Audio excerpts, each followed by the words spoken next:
नमस्कार, म विशाल। हामीले आज डबल कन्सोनेन्ट्स द्वितीय व्यञ्जन भनिन्छ नेपालीमा। हामीले चुको प्रयोग है त, यो चिसाइ चुको प्रयोग, सानो चुको प्रयोग हामीले सिक्नेछौँ, जुन चाहिँ लेसन छिरेको विद्यार्थीहरूलाई पनि धेरै गाह्रो भएको पाएको छु र न्यू स्टुडेन्टहरूलाई त उपयोगी हुने भइ नै गयो। मैले केही यसको उदाहरणहरू सुरुमा नेपालीमा बुझिहालौँ। नेपालीमा सुरुमा केही उदाहरण अनि इङ्ग्लिसमा पनि राखेको छु। पक्का, पकाको पक्का हुन्छ। जस्तै कि यो द्वितीय व्यञ्जनमा नेपालीमा चाहिँ यो दुईवटा इक्जाम्पल राखिदिएको छु मैले। पक्काको पक्का हुन्छ, आदि क लागेर, अनि यहाँनिर हेर्न सक्नुहुन्छ इङ्ग्लिस यहाँ रोमाजी पनि राखिदिएको छु मैले। बाचाको बच्चा, यहाँ हेर्नुहोस् आदि च लाग्यो, अनि यहाँ पनि यो जस्तै कि चको अगाडि आदि लाग्नु नै यो सानो चुको सानो चुले पनि त्यही जनाउँछ। जस्तै कि चलाई आदि चले बच्चा, जस्तै कि आदि च लागेपछि यही चको आदि भयो नि त यो। त्यसै गरी यो चुले चाहिँ अब जापानिजको उयसमा चाहिँ अब जस्तै कि कमा, जस्तै कि यहाँ हेर्नु कको आदि क लागेपछि जस्तै कि पक्का भयो, तर यो चुले चाहिँ अलराउन्ड काम गर्छ है त। जस्तै कि इक्जाम्पल, फर इक्जाम्पल यहाँ हेर्न सक्नुहुन्छ तल जापानिजको यसमा, यहाँनिर हेर्न सक्नुहुन्छ गाक्को भनिन्छ। यो उच्चारण यहाँनिर छ रोमाजीमा, गाक्को। गाक्को भनेपछि यहाँ हेर्नु सानो चु लागेको छ, अनि यहाँ हेर्नु कित्ते भनेको कित्ते भनेको स्ट्याम्प है त। कित्ते भनेको स्ट्याम्प भनेको त्यो टिकट स्ट्याम्प हुन्छ नि, हो यो है। अनि यहाँ पनि हेर्नु कित्ते, तको आदि आयो र यहाँ गाक्कौ, कको पनि गाक्कौ, यहाँ हेर्नु आदि भनेको कको पनि आदि चु आयो, यहाँ आदि आयो। अनि यहाँ अर्को हेर्नुहुन्छ यात्ता भनेको चाहिँ did it, I did it भन्नेले मैले गरेँ भन्ने खालको यात्ता भन्ने।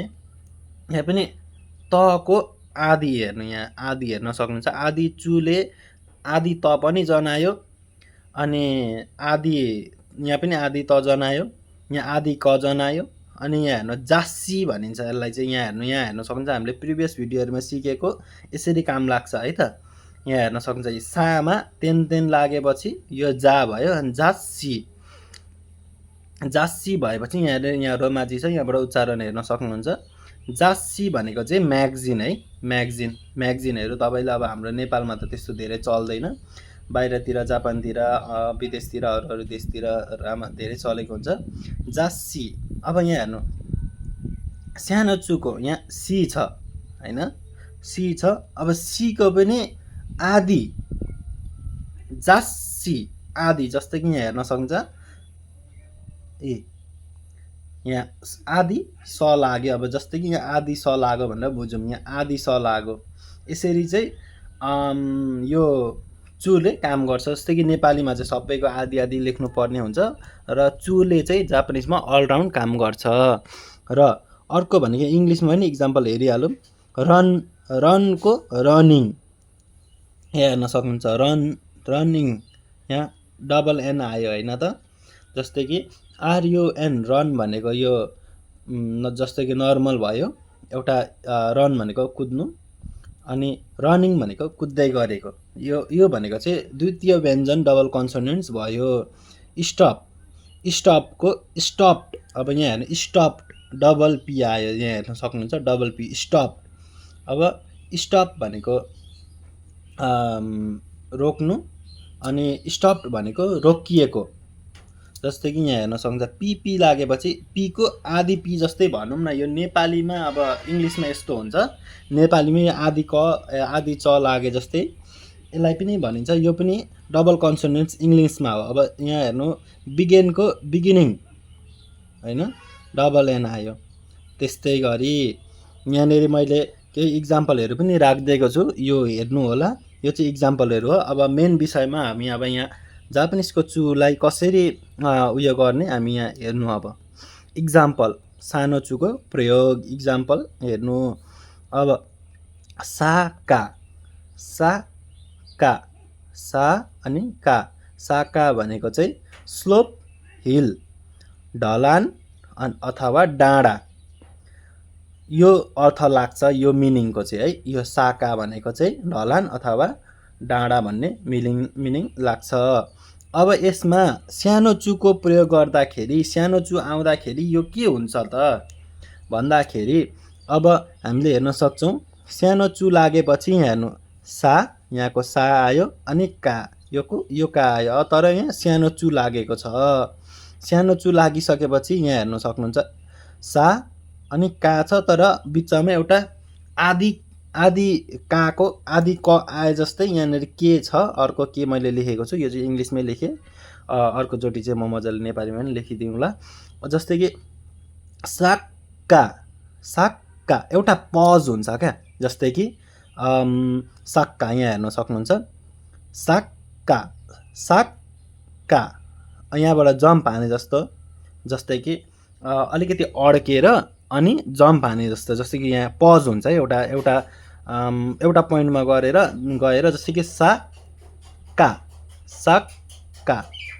यो आदि क यता आयो अनि का उता गयो, जस्तै कि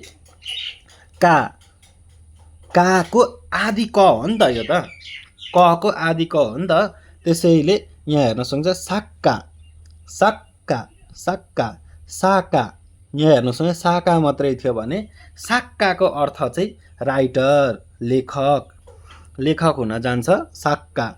अब यसको अर्को पनि हेरौँ, खाता भनेको चाहिँ सोल्डर, काँध।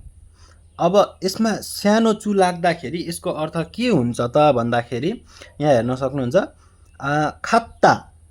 खात्ता भनेको चाहिँ जापानिजमा जित्नु, जस्तै कि जिते अथवा जित्यौ भनेर अब हुन्छ, जस्तै कि मैले जितेँ भन्दाखेरि जिते हुन्छ, अब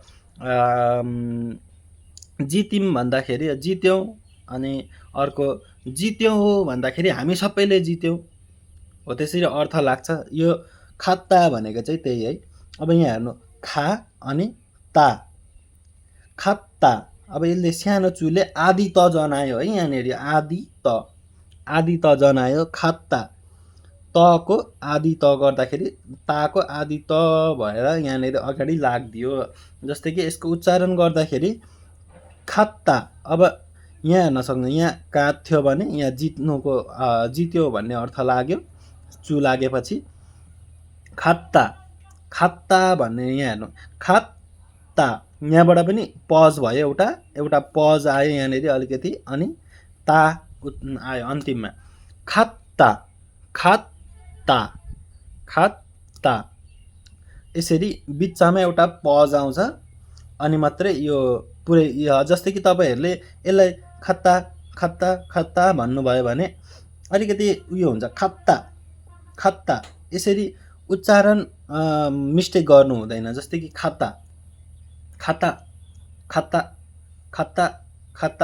यसरी पढ्दाखेरि उच्चारण एउटै सुनिन्छ, त्यसैले खाता भन्दाखेरि तपाईँहरूले यही सोल्डर नै मिनिङ जान्छ, त्यसैले यो खात्ता नै भन्नुपर्छ, यहाँनिर एउटा पज दिनै पर्छ, यसलाई खात्ता भनेर यसरी बुझिन्छ।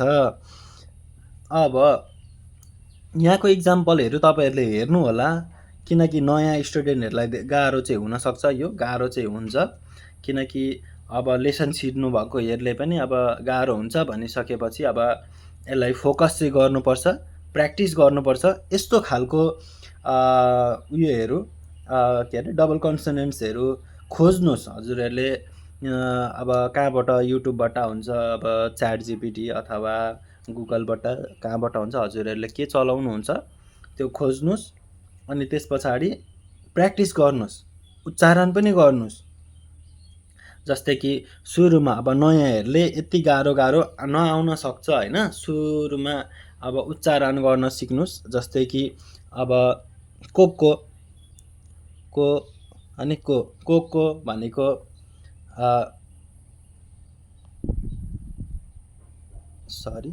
यहाँ, को भनेको यहाँ भन्ने हुन्छ होइन, जस्तै कि को यस्तो को सोको आसोको यस्तो दुईटा उयोले मात्रै बनेको उयोहरू गरेर उच्चारण गर्न सिक्नुहोस्, अनि बिस्तारै यो पनि सिक्नुहोस्। यसरी चाहिँ सहज हुन्छ है त। हजुरहरूले मेहनत गर्नुपर्छ, मेहनत चाहिँ गर्नुपर्छ। मेहनत नगरी हामी जापान पुग्ने छैनौँ। मेहनत चाहिँ एकदमै गर्नुपर्छ है त।